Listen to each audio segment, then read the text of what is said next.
Sa mga taong nakalipas ay masasabi natin na sa mundo ng palakasan na kung tawagin ay boxing ay minsan na din itong pinagarian ng Pilipinas.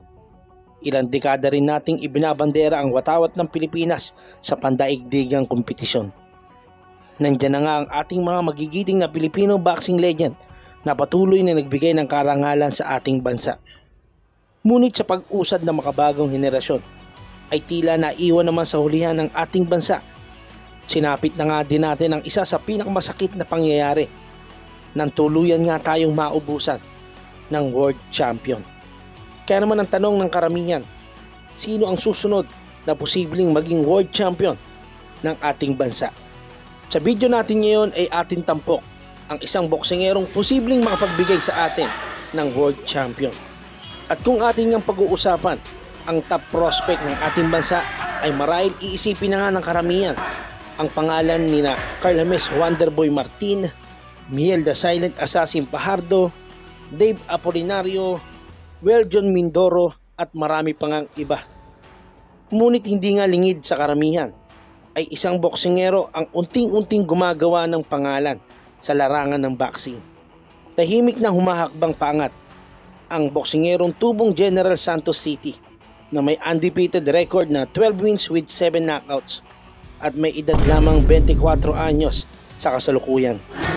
May taas na 5'8" at kumakampanya nga ito sa Super Featherweight Division at hinawakan na nga rin ang PBF Super Featherweight title.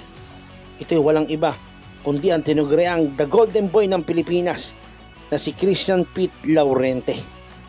Halina't ating balikan at sipatin kung tama nga ba ang aking sinabi na isa si Christian Pete Laurente sa posibleng makapagbigay sa atin ng world champion.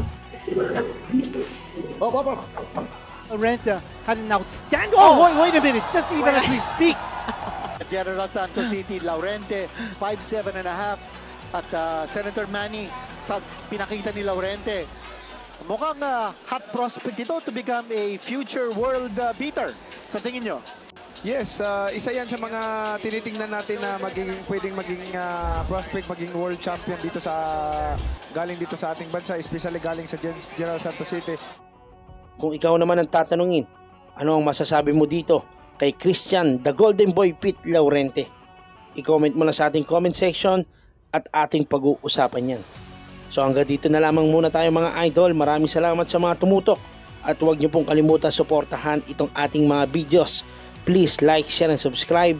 And please support boxing. Thank you. Gusto ko pong mag-world champion sa boxing.